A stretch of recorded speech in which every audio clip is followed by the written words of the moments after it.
Astrology fake है। Placebo effect है, साथ ही साथ ये एक स्पिरिचुअल गाइडेंस, स्पिरिचुअल हेल्प है जो आपको क्या करेगी कि सही डॉक्टर तक पहुंचाना। उनके पास हाथ नहीं है तो वो फिर कैसे पाम रीडिंग करेंगे और उनका क्या किस्मत नहीं होता। कल के पेड़ में जल चढ़ा रहे हैं उससे क्या होगा। सही एस्ट्रोलॉजर कौन? तो आपको डराएगा, हमेशा आपकी हेल्प करेगा, आपका मोरल बूस्ट करेगा। एस्ट्रोलॉजी ही सब कुछ है, इससे सारे समाधान हो जाएंगे। जहाँ पर तलवार से चोट लगनी है वहां पर सुई से चोट लगनी। कुछ लोग भाग के शादी कर लेते हैं, इंटरकास्ट कर लेते हैं बिना कुंडली, बिना किसी चीज के। लव मैरिज तो हो गई, कुंडली में डिफेक्ट है तो सबसे पहला तो आपस के संबंधों में थोड़े से इश्यूज आते हैं। इन फ्यूचर चाइल्ड बर्थ में भी इश्यूज आते हैं। मंगल दोष है वो नहीं बचता, मर जाता। इधर ही हमारा संदेश लेकर देवताओं को पहुंचा। उसके घर में लगातार कलह का, लड़ाई झगड़े का एक माहौल बना हुआ है। ठीक है, मनमुटाव है, आपस में बन नहीं रही है। घर में लगातार बीमारी, एक बीमारी के बाद फिर दूसरी बीमारी, लगातार आपका धन जो है वो बीमारी में खर्चा हो रहा है। आपके बच्चों को सफलता नहीं मिल पा रही, शादी विवाह में समस्याएं आ रही हैं, खाने पीने में कंकड़ या बाल आ रहा है। वो एप्लीकेशन बहुत पॉपुलर है, एस्ट्रोटॉक, एस्ट्रो योगी। आप इससे बचेंगे नहीं। और दोस्तों, क्या आपको पता है कि कल क्या होने वाला है? क्या आपको ये पता है कि फ्यूचर में आपके साथ क्या हो सकता है? आपको ये पता है कि आप कब सफल होंगे? या आपको ये पता है कि कब आपके साथ कुछ बुरा होने वाला है? नहीं ना? मुझे भी नहीं पता। लेकिन एक ऐसी दुनिया है जहां पर इन सारे सवालों के जवाब आपको मिल सकते हैं। एस्ट्रोलॉजी एक ऐसी दुनिया जहां पे आप भविष्य के बारे में सब कुछ जान सकते हैं। और ऐसे ही भविष्य के जानकार, एस्ट्रोलॉजी के अनुभवी खिलाड़ी आज हमारे साथ हैं। ईशान त्रिपाठी जी, बीएचयू से इन्होंने एस्ट्रोलॉजी की पढ़ाई की है। बहुत सारे क्लाइंट को अभी तक उनके भविष्य के बारे में बता चुके हैं, काफी अनुभवी हैं। आज हम उनसे जानेंगे कि वास्तु दोष क्या होता है, लव मैरिज में कुंडली मिलाप करना चाहिए कि नहीं करना चाहिए, भविष्य को कैसे जान सकते, और भी तमाम तरह के आम आदमी से जुड़े सवालों के जवाब और समस्याओं के समाधान आपको इस वीडियो में मिलेंगे। हम ये भी जानेंगे कि एस्ट्रोलॉजी से जुड़े मिथ्स क्या होते हैं और इनको कैसे परखें। तो आप सभी इस वीडियो में पूरा बने रहिए, अंत तक देखिएगा, काफी मजा आने वाला है। स्वागत है आपका। बहुत बहुत धन्यवाद। आप कैसे हैं आप? बहुत बढ़िया। एस्ट्रोलॉजी की शुरुआत हो और उसके बारे में बातचीत हो, उससे पहले लोगों का मत है कि एस्ट्रोलॉजी फेक है। इसको कैसे एक्सप्लेन करेंगे आप? बहुत अच्छा क्वेश्चन आपने पूछा जी। देखिए, जैसा मैंने बताया कि ये एक प्लेसिबो इफेक्ट है। अगर आप किसी डॉक्टर के पास जाते हैं तो आप इस पूरे बिलीफ सिस्टम के साथ जाते हैं कि भाई मैं डॉक्टर के पास जा रहा हूँ तो मैं सही होऊंगा, मेरी बीमारी सही हो। डॉक्टर भी आपको बताते हैं कि ये मैं दवा आपको दे रहा हूँ, मेडिकेशन दे रहा हूँ, ये 1 हफ्ते से लेकर 10 दिन की गोली है, टैबलेट है, जिसको आप खाएंगे तो आपको 1 हफ्ते से 10 दिन के अंदर बेनिफिट समझ में आएंगे। एस्ट्रोलॉजी भी सेम पैटर्न पर वर्क करती है। अगर आप एक बिलीफ सिस्टम के साथ एक एस्ट्रोलॉजर के पास जाते हैं और उनकी बताई हुई रेमेडीज को, क्योंकि एस्ट्रोलॉजी में एक बेसिक डिफरेंस ये है कि हमें रेमेडीज को एटलीस्ट 42 डेज कंटिन्यूटी में करना पड़ता है। बिल्कुल, अगर आप 42 डेज कंटिन्यूटी में करते हैं तो आपको इसका पॉजिटिव इफेक्ट लाइफ में देखने को मिलेगा। लेकिन की क्या है इसको जानने की या इसको समझने की है हमारा बिलीफ सिस्टम। ओके, अगर आप बिलीव करते हैं, जैसे कहावत है कि मानो तो पत्थर वरना, मानो तो भगवान वरना पत्थर। ठीक है, उसी तरह से अगर आप इस बिलीफ के साथ किसी भी एस्ट्रोलॉजर के पास जा रहे हैं तो आपको सफलता मिलेगी। और एक चीज को और पॉइंट आउट या हाईलाइट करना चाहूंगा, ज्यादातर लोग उपायों में बहुत ज्यादा इंटरेस्ट नहीं लेते। इसलिए मैं ये समझ के कि नहीं इससे क्या होगा, आप पीपल के पेड़ में जल चढ़ा रहे हैं उससे क्या होगा। देखिए, कई चीजें हमें क्योंकि जो उपाय हम बताते हैं वो वैदिक उपाय हैं और हमारे ऋषि मुनि ने रचना की है वेदों की। उससे ये वैदिक ज्योतिष का मतलब होता है वेदों से लिया गया ज्योतिष। तो वैदिक ज्योतिष वहां से लिया गया है, इसलिए ये सभी उपाय कारगर हैं। अगर इस बिलीफ सिस्टम के साथ आप काम करते हैं तो आपको 100% रिजल्ट मिलेंगे ही मिलेंगे, इसमें कोई दो राय नहीं। ओके जी, मतलब कुल मिला के मैनिफेस्टेशन है। देखा जाए तो ये अगर आप मैनिफेस्ट करते हैं तो बिल्कुल आपको इसके 100% अच्छे बेनिफिट्स मिलने। अच्छा, एक चीज और भी है, जैसे कि वास्तु दोष जी काफी चर्चित नाम है, लोग लेते भी हैं। लेकिन क्या एक्चुअल में वास्तु दोष का इफेक्ट आपके करियर पे, अगर आप किसी मतलब जैसे कि मतलब सही तरीके से घर नहीं बनाया गया है, वास्तु दोष के हिसाब से नहीं बनाया गया है और आप उसमें अपना जीवन यापन कर रहे हैं, पहले मैं देखता था कि लोग ऐसे ही घर बना लेते थे, ध्यान नहीं देते थे, तो क्या उसका भी लाइफ में इफेक्ट पड़ता है? बिल्कुल पड़ता है। देखिए, जिस घर में आप रह रहे हैं वो आप पर उसकी हर एक घर की अपनी एनर्जी होती है, पॉजिटिव भी होती है, नेगेटिव भी होती है। अब बहुत से घर में आप जब एंट्री करेंगे तो वहाँ की एनर्जी आपको इफेक्ट करेगी। जाहिर सी बात है, बहुत से ऐसे लोग हैं, मेरी भी जानकारी भी, जैसे घर में गए, शिफ्ट हुए, और कई बार ये क्वेश्चन मेरे पास क्लाइंट्स के आते भी हैं कि गुरुजी जब से हम इस घर में प्रॉपर शिफ्ट किए हैं तब से हमारे जीवन में थोड़े स्ट्रगल्स बढ़े हैं, डाउनफॉल शुरू हुआ है। या बहुत ऐसे भी क्लाइंट्स हैं जो भाई घर में जाते हैं तो उनको लाइफ में ग्रोथ मिलने को, ऐसा लोग कहते हैं कि घर मेरे लिए बहुत सुटेबल है, मुझे ये घर बड़ा शुभ किया, बिल्कुल। तो ऐसी सिचुएशन में हमारे वास्तु में सबसे अच्छा जो घर माना जाता है वो ईस्ट फेसिंग और नॉर्थ फेसिंग। अगर आप ईस्ट फेसिंग घर में रहते हैं, नॉर्थ फेसिंग घर में रहते हैं, तो वो आपके लिए सबसे ज्यादा सुटेबल है। अगर आप साउथ फेसिंग और वेस्ट फेसिंग घर में रह रहे हैं तो उसमें आपको उस तरह की अपॉर्चुनिटीज नहीं मिल पाएगी, वैसा सक्सेस, वैसा ग्रोथ नहीं मिल पाएगा, वो पॉजिटिव एनर्जी, बिल्कुल उसकी कमी। तो ज्यादातर प्रयास ये करें कि आप ईस्ट और नॉर्थ फेसिंग घर में रहने का प्रयास करें, ठीक है। मैं ये नहीं कह रहा हूँ कि भाई क्योंकि बन गया है तो तोड़ दो बहुत से ऐसे भी लोग हैं जो साउथ सोच रहे हैं और वेस्ट फेसिंग घर में रह के भी सक्सेसफुल हैं, ठीक है। ये उसी प्रकार से है जैसे हम अभी मैंने पहले बताया कि डॉक्टर के पास जाकर आप मेडिकेशन लेते हैं, आपको बेनिफिट होता है। ठीक इसी प्रकार यदि आपके घर में वास्तु दोष है तो वास्तु दोष का उपाय जरूर कीजिए।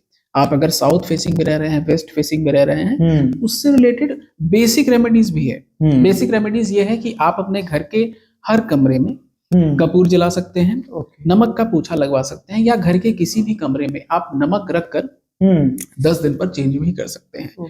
नमक और कपूर ये दोनों निगेटिविटी को हटाने में बहुत इंपॉर्टेंट रोल प्ले करता है। तो ये कुछ बेसिक रेमेडीज भी है। इसके अलावा आप घर में भगवत गीता का पाठ कर सकते हैं। साथ ही साथ आप जो है मतलब कुछ ना कुछ पूजन अर्चन भी अगर करते रहें, या आपके घर में, जैसे मैं अपने ज्यादातर क्लाइंट्स को 2 चीजें जरूर सजेस्ट करता हूं कि भाई आप अपने घर में सावन में एक रुद्राभिषेक और नवरात्रि में माँ भवानी दुर्गा का एक हवन जरूर कराइए, क्योंकि घर में टाइम टाइम पे इस प्रकार की जो चैंटिंग्स होती है, मंत्रोच्चार होता है, उससे जितनी भी नेगेटिविटी है खत्म हो जाती है। तो वास्तु दोष यदि है भी तो बहुत इजी टू डू रेमेडीज मैंने यहाँ पर बताई, इसको अपने लाइफ में आप अप्लाई करके अपने घर के बैड इफेक्ट को खत्म कर सकते हैं। अच्छा, अभी एक क्वेश्चन मेरे दिमाग में और आ गया, मैं अभी अपने रिलेटिव में भी सुन रहा था और भी लोगों से सुन रहा हूँ, मतलब जेनजी के लिए ये थोड़ा नया होगा। एक पितृ दोष करके शब्द है, और ये मतलब मैंने देखा है कि कुछ लोग कहते हैं कि बहुत परेशान हूँ, तो क्या ये कितना मायने रखता है और आप कैसे देखते हैं? बहुत ही बढ़िया प्रश्न है जी। और मुझे लगता है जैसा आपने कहा कि जेनजी के लिए थोड़ी सी ये नया टॉपिक है। देखिए पितृदोष क्या होता है, हमारे जो भी पूर्वज हैं, पहले के समय में क्या होता था, हमारे जो पिताजी थे, माताजी थे या दादाजी थे, भाई वो अपने रूट्स से, अपनी संस्कृति से कनेक्टेड बहुत ज्यादा थे। तो हमारे जो पूर्वज हैं, हमारे सनातन धर्म में पूर्व जन्म की भी धारणा है, ठीक है, बिल्कुल। तो इसीलिए हमारे धर्म के अनुसार ये माना जाता है कि पितृपक्ष का जो 15 दिन का समय होता है, ठीक है, उसमें हमें अपने पूर्वजों के निमित्त उनकी शांति करना चाहिए।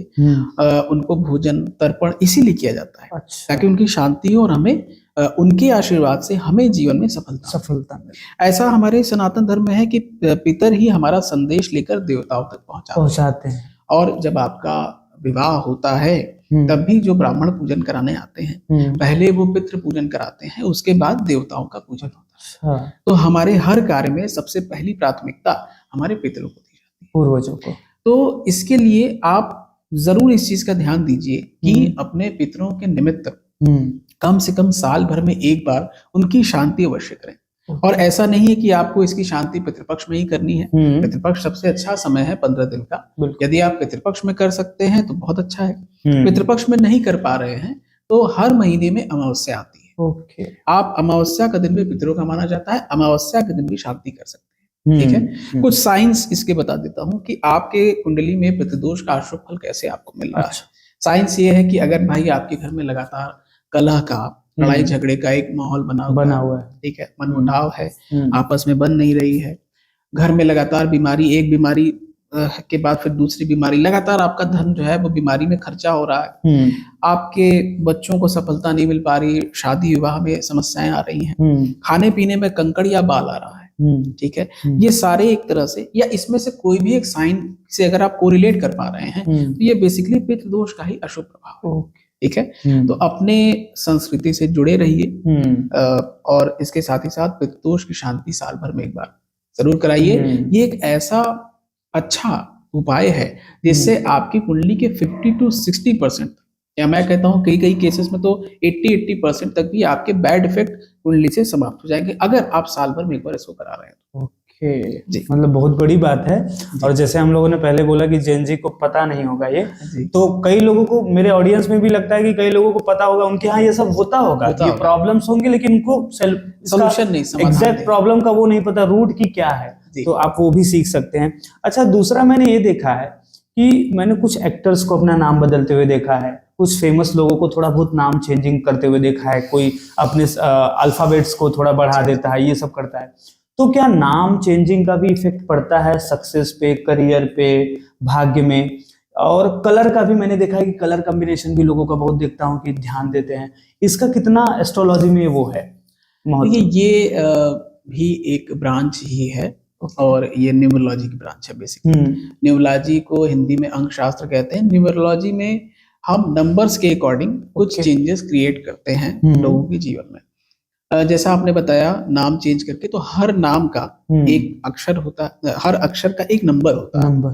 और न्यूमरोलॉजी में भी हम कोशिश करते हैं कि ज्यादातर जो ऐड करके हम बनाएं वो 6 पे आना चाहिए, बिकॉज 6 जो है वो वीनस का नंबर है। वीनस जो है वो शुक्र, उसको शुक्र ग्रह कहते हैं। शुक्र ग्रह का अर्थ है आपके जीवन में धन, वैभव, ऐश्वर्य, क्योंकि पैसा हर व्यक्ति को चाहिए, फेम हर व्यक्ति को चाहिए। तो इसलिए हम कोशिश ये करते हैं कि उसका नाम इस तरह से करेक्ट किया जाए कि वो किसी तरह से 6 पे आके ऐड हो जाए, चाहे वो 15 हो, 24 हो, ठीक है, या 33 हो जाए, किसी भी तरह के फॉर्मेशन में हमें ऐड करने पर 6 मिलना चाहिए। तो बिल्कुल ये बहुत इंपॉर्टेंट आपके लाइफ में इफेक्ट डालता है। और जो लोग इसमें न्यूमरोलॉजी में जाना चाहते हो या न्यूमरोलॉजी के अकॉर्डिंग करेक्शन कराना चाहते हो, बिल्कुल करा सकते हैं। कलर्स का भी सेम इफेक्ट है। कलर्स में फॉर एग्जांपल हॉरोस्कोप में, हालांकि चार्ट में हम इस चीज को डिफाइन करते हैं, क्योंकि 9th हाउस जो है वो आपके भाग्य का भाव है। अच्छा। और 1st हाउस जो है वो लग्न, यानी कि आप स्वयं। तो ज्यादातर हम लोग ये सजेस्ट करते हैं, या अगर आप रत्न भी पहनते हैं हाथ में, तो आपके भाग्य भाव के स्वामी का ही रत्न आपको पहनना चाहिए, क्योंकि वो आपका लकी स्टोन है, आपको सपोर्ट करता है। तो देयर इज अ पॉसिबिलिटी कि अगर उससे रिलेटेड कलर्स भी आप पहने, छोटा सा एग्जांपल दे देता हूँ, जैसे 9th हाउस का स्वामी आपका बुध ग्रह है, बुध का कलर ग्रीन है, ठीक है। तो या तो आप एमराल्ड, जिसे पन्ना कहते हैं, वो धारण कर सकते हैं, या आप अगर एमराल्ड नहीं पहन पा रहे हैं तो ग्रीन कलर का यूज थोड़ा सा अपने जीवन में आप बढ़ा भी सकते हैं। उसको आप एक छोटा सा पॉकेट हैंकी लेकर चल सकते हैं, हमेशा, हाँ, परमानेंट कैरी कर सकते हैं, कोई इशू नहीं है। और अगर पॉसिबिलिटी है, रत्न के रूप में धारण कर सकते हैं।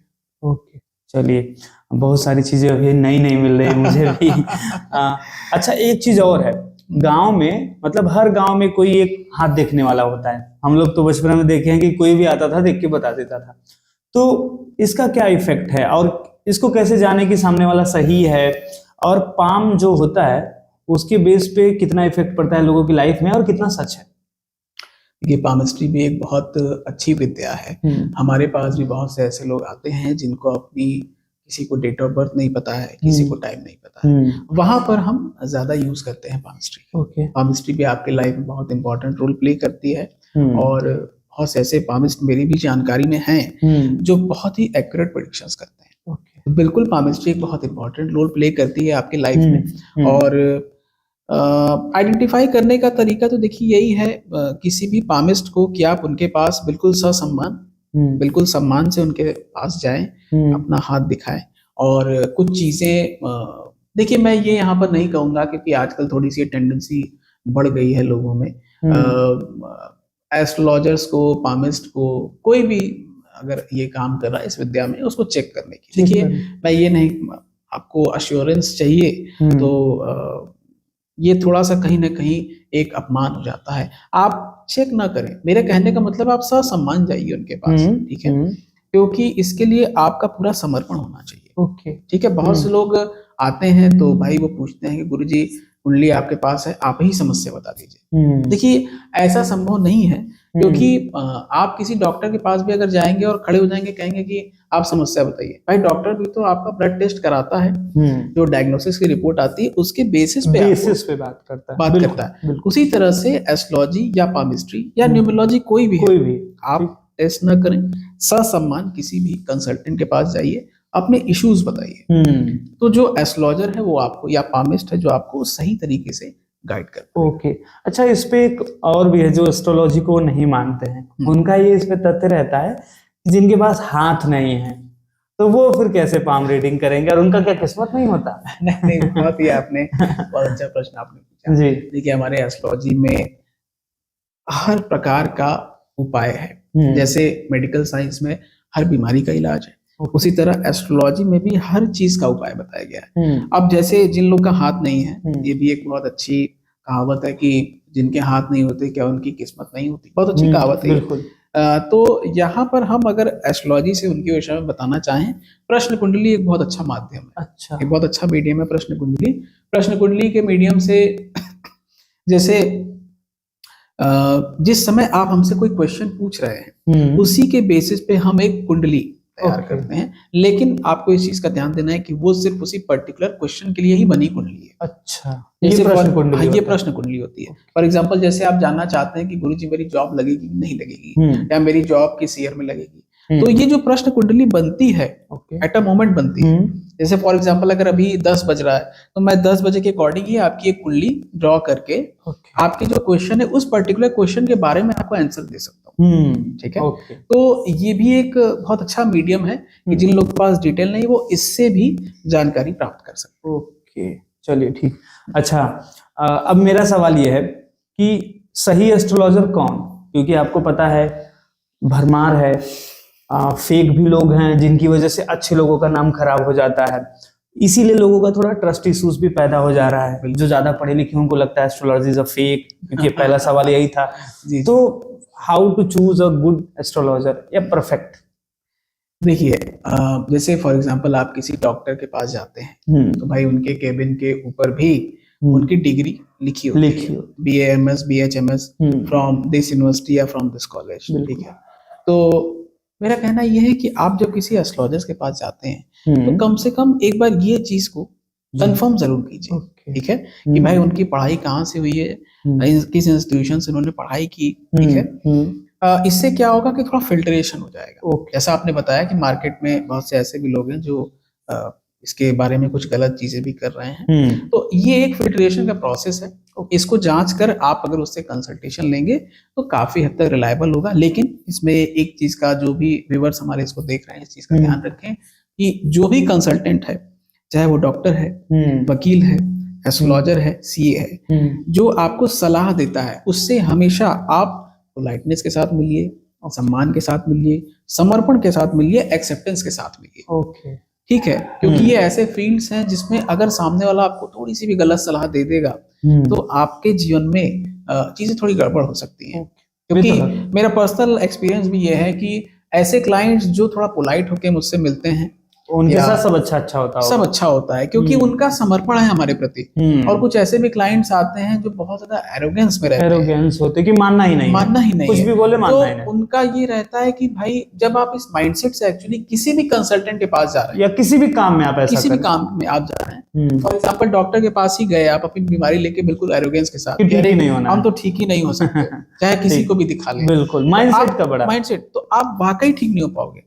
तो आप इस माइंडसेट से, इस पोलाइटनेस के साथ, इस एक्सेप्टेंस के साथ एस्ट्रोलॉजर के पास जाइए कि हमें अपने आप को बेहतर करना है चाहे जैसे, तब वो एस्ट्रोलॉजर भी आपको सही तरीके से गाइड कर पाएगा और आप उन रेमेडीज को कर पाएंगे जिससे अच्छे बेनिफिट्स मिलेंगे। मतलब आपको भी अपना परसेंटेज पूरा देना है, ये नहीं कि आप इंटरेस्टेड ही नहीं है और आप सामने वाले के पास चले गए तो 100% रिजल्ट नहीं आना। भाई छोटा सा एग्जांपल ये है कि मान लीजिए आप कोई गवर्नमेंट का एग्जाम देने गए, आप अगर प्रिपरेशन करके नहीं जाएंगे तो क्या आप मेरिट में आ पाएंगे? नहीं आ पाएंगे। सिंपल उसी प्रकार से आप किसी एस्ट्रोलॉजर के पास जा रहे हैं तो आप भी थोड़ी सी अपनी तैयारी करके जाइए। आपकी तैयारी में क्या आता है? सबसे पहले ये चेक करना कि वो एस्ट्रोलॉजर जेन्युइन है कि नहीं।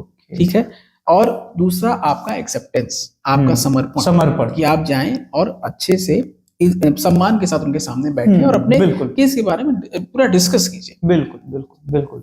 और इसे आपने अभी जो बताया उससे ये भी प्रूफ होता है कि एस्ट्रोलॉजी प्योरली एजुकेटेड बैकग्राउंड है, मतलब वहाँ लोग अच्छे से पढ़ लिख के आते, कोई ढोंग ढकोसले वाली चीज नहीं बिल्कुल। होती मैं है। अगर पर्सनली अपनी बात करूं तो मैंने काशी हिंदू विश्वविद्यालय, जो कि देश का जाना माना विश्वविद्यालय है, वहां से मैंने 3 साल इसकी पढ़ाई की है और वहां पे हमें सारे फैक्ट्स जो है वो क्लियर किए गए, बताए गए।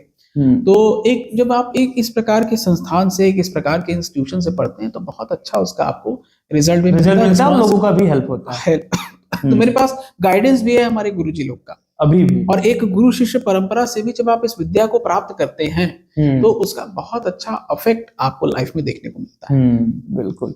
2 एप्लीकेशन बहुत पॉपुलर है, एस्ट्रोटॉक, एस्ट्रो योगी। आप इससे बचेंगे नहीं और आपको बोलना पड़ेगा। क्या लगता है, क्या इसमें भी फेक चीजें हो रही हैं? आपका क्या मानना है? देखिए, एज अ एस्ट्रोलॉजर मैं सपोर्ट करता हूँ दोनों ही ऐप्स को।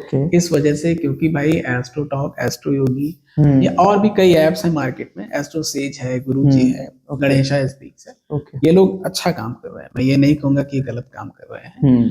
और इन लोग के इस अच्छे काम को करने से हमारी एस्ट्रोलॉजर की कम्युनिटी में भी बहुत बेनिफिट्स हुए, क्योंकि लोगों का ट्रस्ट ग्रोथ हुआ है, ट्रस्ट भी हुआ, ग्रोथ भी हुआ। लोगों का बिल्कुल ट्रस्ट हम लोग के ऊपर बढ़ा है कि आप ऑनलाइन कंसल्टेशन भी ले सकते हैं, क्योंकि इन लोग ने ऐसा उसका मॉडल तैयार किया। मैं बिल्कुल तारीफ करता हूँ, बट थोड़ी सी चीजें मुझे पर्सनली, मैं जो भी इसके ओनर हैं, सीईओ हैं, मेरा उनसे एक ये सजेशन रहेगा कि एस्ट्रोलॉजी एक बहुत ही वास्ट एरिया है और आज इसको जो है थोड़ा सा, मुझे ऐसा लगता है पर्सनली, पर्सनल ओपिनियन, हाँ मेरा पर्सनल ओपिनियन, मैं यहाँ पर किसी को गलत या सही नहीं कह रहा हूँ, ये मेरा पर्सनल ओपिनियन है जो भी इसके ओनर हैं उनसे, कि थोड़ा सा इसको रिलेशनशिप के ऊपर टोटली सेंट्रलाइज न किया जाए।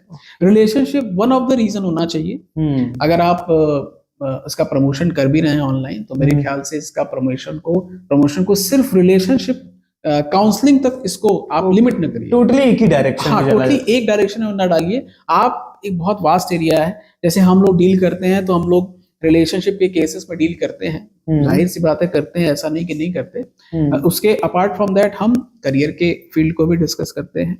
अगर आपको चाइल्ड बर्थ में, संतान में समस्या आ रही है, उसमें भी डिस्कस करते हैं। वास्तु की प्रॉब्लम्स है, इश्यूज है, मतलब सभी चीजों के बारे में आप डिस्कस करें। केवल सिर्फ और सिर्फ रिलेशनशिप पे इसको सेंट्रलाइज कर देना मेरे हिसाब से सही नहीं। बट मैं फिर भी, जैसा मैंने कहा, मैं बिल्कुल सपोर्ट करता हूँ, बिल्कुल अपोजिशन में नहीं हूँ। ये मेरी एक रिक्वेस्ट है सिर्फ, अगर इसको करें तो इससे बहुत अच्छा बेनिफिट कर रहे हैं और बिल्कुल आगे भी करें। मेरी ये मतलब ये एक फीडबैक है, मेरी एक शुभकामना, मेरा जो पर्सनल ओपिनियन, मेरा जो फीडबैक है वो मैं शेयर करना चाहूंगा। बिल्कुल। कुछ कॉमन लोग ये भी कहते हैं कि एस्ट्रोलॉजी सिर्फ हिंदुओं में है और लोगों में एस्ट्रोलॉजी नहीं है, तो क्या उनका किस्मत नहीं होता? जैसे वो एक तथ्य आया था हाथ वाला, कि हाथ जिसके नहीं है तो पाम रीडिंग कैसे। उसमें एक तथ्य और भी आता है कि एस्ट्रोलॉजी तो सिर्फ हिंदुओं में है, सनातन में है, तो उनका क्या किस्मत नहीं होता, या उनमें भी ऐसा कुछ होता है? इस पे क्या कहेंगे आप? नहीं, ऐसा नहीं है। देखिए, हमारे पास कई ऐसे भी क्लाइंट्स हैं जो दूसरे धर्म के हैं। अच्छा, हिंदुओं के? अरे वाह। हमारे हिंदू भाई बहनों के अलावा हमारे और भी धर्म के लोग हैं जो हमसे कंसल्टेशन लेते हैं। हम उनको उनके धर्म के अनुसार रेमेडी बताते हैं। अच्छा भाई, आप अगर हमारे धर्म के अनुसार रेमेडी करने में मतलब कंफर्टेबल नहीं है, आपके लिए कन्वीनियंट नहीं है, हम आपके धर्म के अनुसार आपकी रेमेडीज बताते हैं। और मान लीजिए मैं कहता हूं कि अगर आप बहुत रेमेडी, जैसे हमारे भगवानों का जब पूजन नहीं कर सकते तो जेमस्टोन तो पहन ही सकते हैं। जेमस्टोन भी एक अच्छा रेमेडी है। तो ऐसी सिचुएशन में हम उनको जेमस्टोन सजेस्ट करते हैं कि आप अगर ये सारी चीजें नहीं कर सकते तो आप उसके लिए सब्स्टिट्यूट के फॉर्म में जेमस्टोन धारण करिए। और जैसा मैंने सबसे पहले कहा, बिलीफ सिस्टम, बहुत से दूसरे धर्म के लोगों को भी आपने देखा होगा, ये एक्सपीरियंस किया होगा कि अगर वो किसी और धर्म के भी हैं तो अपने हाथ में उन्होंने कुछ ना कुछ जेमस्टोन जरूर पहना है। ठीक है, तो जेमस्टोन का भी वही सेम प्रभाव आपके ऊपर भी पड़ेगा जो भाई हिंदू धर्म के व्यक्ति के ऊपर पड़ रहा है। बिल्कुल, तो बिल्कुल इसका प्रभाव पड़ता है और इस तरह से आप इसका शुभ प्रभाव, गुड इफेक्ट अपनी लाइफ में ले भी सकते हैं। ओके, चलिए एक क्वेश्चन अब थोड़ा सा डिफरेंट वे में जाएगा। शादी में लोग कुंडली मिलाप करते हैं सनातन धर्म में, और लोग ये कहेंगे कि कुंडली मिलाप कुछ लोग कहते हैं सही है, कुछ लोग ये मानते हैं कि सही नहीं है, और जो नहीं मानते हैं इसको वो ये कहते हैं कि कुछ लोग भाग के शादी कर लेते हैं, इंटरकास्ट कर लेते हैं बिना कुंडली, बिना किसी चीज के। तो कुंडली मिलाप कितना इफेक्टिव है, कितना कारगर होता है, इसका क्या इफेक्ट है वो, और जो भाग के शादी कर लेते हैं, मतलब प्रेम विवाह होता है उसमें, तो वो कुंडली उंडली कुछ नहीं देखते हैं, तो उनकी लाइफ में ऐसा क्या कुछ? देखिए, यहाँ पर सबसे पहले मैं ये बताना चाहूंगा कि मेरे एक्सपीरियंस में, मेरे अनुभव में कई लोगों से ऐसे मुलाकात हुई जिन्होंने लव मैरिज किया है, और साल 2 साल बाद, 3 साल बाद थोड़ी थोड़ी डिस्टर्बेंस उनके लाइफ में क्रिएट होना शुरू हो गए। ओके, ठीक है। बाद में जब हमने बहन की कुंडली एनालिसिस की तो कुछ मैंने अपने पर्सनल एक्सपीरियंस से दोष पाए। फॉर एग्जाम्पल, जैसे मांगलिक जो दोष है वो भी एक बड़ा दोष है, कहीं ना कहीं ये काफी इफेक्टिव होता है। बिल्कुल बिल्कुल इफेक्टिव होता है। और एक मिसकंसेप्शन है सोसाइटी में हमारे कि जिसकी कुंडली में मंगल दोष है वो नहीं बचता, मर जाता है। अच्छा। ऐसा नहीं है कि वो व्यक्ति मर ही जाता है, ऐसा कुछ नहीं है भाई। मंगल दोष यदि आपकी कुंडली में है तो उसका उपाय भी है, उसको करके आप मंगल दोष की शांति करा सकते हैं। बिल्कुल। मंगल को ग्रहों की हायरार्की में सेनापति का पद दिया गया है। अच्छा। तो जो भी सेनापति है किसी भी सेना का, नॉर्मली वो ज्यादा हाईली एक्टिव रहता है। तो जो लोग मंगल से रूल्ड होते हैं, जो लोग मांगलिक होते हैं, उनके अंदर एनर्जी बहुत होती है। okay. ऐसे सिचुएशन में अगर आप किसी नॉन मांगलिक से उनका विवाह करा दें, ठीक है, तो इश्यूज आते हैं थोड़े बहुत, क्योंकि एक व्यक्ति ऐसा है जो हाईली एक्टिव है, दूसरा उसके कंपैरिजन में डल हो जाता है। तो ये एक इशू आता है। जो लोग लव मैरिज कर रहे हैं बिना कुंडली के दिखाए हुए, तो मैं ये सजेस्ट करूंगा कि अगर ये टूल एस्ट्रोलॉजी का आपके लिए उपलब्ध है, अवेलेबल है, तो क्या दिक्कत है? हाँ बिल्कुल, उसका यूज कीजिए, उसका प्रयोग करिए, ठीक है। और उसके छोटे से प्रयोग मात्र से, या भाई विवाह में तो जो विवाह आप कर रहे हैं उसमें लाखों रुपए का खर्च होता है। तो मैं ये सुझाव दूंगा कि अगर आप लाखों रुपए खर्च कर रहे हैं और कुछ हजार रुपए की शांति कराकर अगर आपका विवाह अच्छा चल रहा है, ठीक है, जीवन अच्छा बीत रहा है, तो क्या कमी है, क्या दिक्कत है? अच्छा, दूसरी ये भी समस्या आती है कि लव मैरिज तो हो गई, कुंडली में डिफेक्ट है, तो सबसे पहला तो आपस के संबंधों में थोड़े से इश्यूज आते हैं, इन फ्यूचर चाइल्ड बर्थ में भी इश्यूज आते हैं, चाइल्ड बर्थ, ठीक है। तो ऐसे सिचुएशन में हम लोग इसीलिए कुंडली का मिलान करते हैं, प्रॉपर एनालिसिस करते हैं, देन हम उनको रेमेडीज भी बताते हैं। कि आप, अब वो रेमेडीज अलग अलग कुंडलियों के हिसाब से होती है। कुछ लोग की रेमेडीज जो है वो लाइफ लॉन्ग चलती है, कुछ लोग की रेमेडीज विवाह के पहले करनी होती है कि आप विवाह के पहले इसको कर लें, आपको बेनिफिट्स हो जाएंगे, ठीक है। तो इस तरह से आप अगर इस टूल का यूज करते हुए अपने वैवाहिक जीवन में आगे बढ़ते हैं तो आपको काफी हद तक अपनी डिस्टर्बेंस से, समस्याओं से बेनिफिट्स मिलेंगे। अच्छा, एक क्वेश्चन अभी आ गया मेरे दिमाग में कि जिन्होंने लव कर लिया है अब उनके पास कोई ऑप्शन नहीं है? नहीं, ऐसा नहीं कि ऑप्शन नहीं है भाई। आपने, अब देखिए यहाँ पर फिर मैं आपको सजेस्ट करूंगा कि ये कपल टू कपल वेरी करता है। जैसे भाई किसी ने लव मैरिज कर ली, बहुत से लोग ऐसे भी हैं जो अपने वैवाहिक जीवन को, शादीशुदा जीवन को बचाना चाहते हैं, वो लोग भी हमसे कनेक्ट करते हैं। गुरुजी, हमने लव मैरिज की थी साल भर पहले, उस समय सिचुएशंस ऐसी नहीं थी, बट आज के टाइम में हम लोग आपसे सेशन लेना चाहते हैं, कंसल्टेशन लेना चाहते हैं। आफ्टर मैरिज सॉल्यूशन है, तो मैं वही पूछना चाहता था। बिल्कुल बिल्कुल समाधान है। आप अपनी समस्याओं का समाधान कभी भी कराइए। पार्टनर तो कोई चेंज नहीं कर सकता, नहीं लव कर लिया है तो कैसे चेंज करेगा? लेकिन क्या अगर सपोज उसने कर लिया तो एस्ट्रोलॉजी उनको सपोर्ट करेगा? बिल्कुल, बस कोई समाधान है। हाँ, एक यहाँ पर बेसिक डिफरेंस मैं बताना चाहूंगा कि घर बनाने से पहले यदि आप वास्तु चेक करा लें फिर घर बनाएं, उसका एक अलग प्रभाव है। अच्छा। और घर बनाने के बाद अगर आप वास्तु चेक कराएं तो उसका एक अलग प्रभाव हो सकता है कि वो वास्तु ज्यादा अफेक्टिव ना हो, जो घर बनाने के बाद हो रहा है। हाँ। उसी प्रकार से शादी करने के बाद अगर आप कुंडली की मैचिंग करा रहे हैं, हो सकता है कि ज्यादा अफेक्टिव ना हो, लेकिन मैं ये नहीं कह रहा हूँ कि बिल्कुल अफेक्टिव नहीं होगी। आपकी समस्याओं का 50-60% तो समाधान होगा ही होगा। हाँ, ये हो सकता था कि विवाह के पहले अगर आपने चेक कराया होता तो वो 70-80% तक आपकी समस्या का समाधान हो। तो मतलब भाई और बहनों, एस्ट्रोलॉजी आपको रोकेगा नहीं, लेकिन आप अगर पहले मिल लेते हैं तो आपके लिए बेहतर हो सकता है। बिल्कुल। अच्छा, लोग ये सोचते हैं मतलब एस्ट्रोलॉजी के लेके कि एस्ट्रोलॉजी ही सब कुछ है, इससे सारे समाधान हो जाएंगे, और उसी आस में एस्ट्रोलॉजर के पास जाते हैं। अब इस आस में गए हैं तो 50%, 60%, 70% रिजल्ट मिलता है उनको, वो 100% मान के जाते हैं। तो क्या ऐसा है कि एस्ट्रोलॉजी सब कुछ सॉल्व कर सकता है? देखिए, ये भी चीज उस व्यक्ति पर भी निर्भर करती है। जैसे आप जो कर्म कर रहे हैं वो भी सबसे ज्यादा इम्पोर्टेंट है। आप एस्ट्रोलॉजर के पास जा रहे हैं तो बिल्कुल ब्लाइंड फेथ लेकर मत जाइए।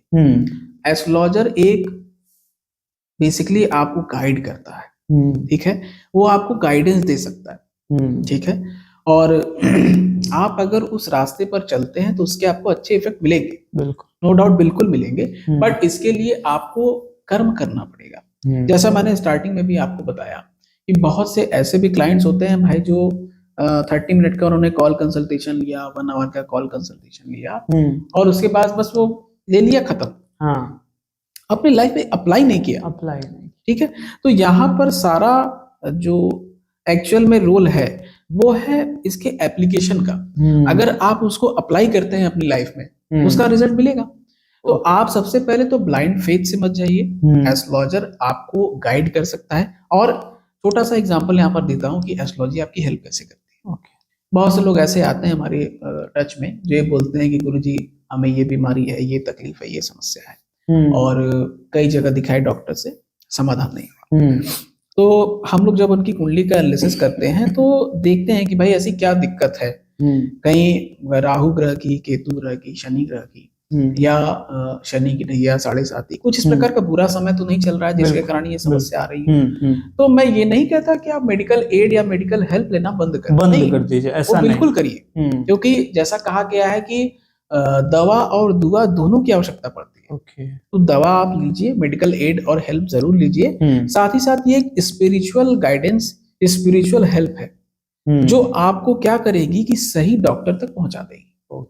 सही डॉक्टर से आप सही मेडिकेशन ले पाओगे, जिससे आपको आपकी बीमारी का जो समाधान है ना, वो जल्द से जल्द हो पाएगा। क्योंकि दो विभाग मिलकर काम करेंगे। और एक और चीज मैं बताना चाहूंगा कि बहुत से लोग की कुंडली में कुछ अटल योग होते हैं जिसको टाला नहीं जा सकता। अच्छा। आप चाहे किसी भी एस्ट्रोलॉजर के पास जाएं, ठीक है, बट अब यहाँ पे एस्ट्रोलॉजी कैसे हेल्प करेगी आपकी? यहाँ पे एस्ट्रोलॉजी आपकी इस तरह से हेल्प करेगी कि अगर आप उन उपायों को करेंगे तो फॉर एग्जाम्पल आपको जहां पर तलवार से चोट लगनी है वहां पर सुई से चोट लगेगी, सुई से तो कम कर सकता है, इंटेंसिटी कम हो जाएगी, लेकिन वो योग टलेगा नहीं। चोट लगना लिखा है तो चोट लगेगा, ठीक है।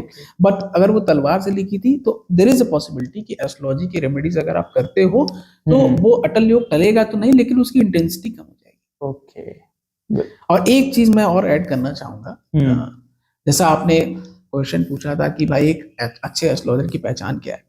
एक अच्छे एस्ट्रोलॉजर की सबसे बड़ी पहचान ये है कि कभी वो आपको डराएगा नहीं।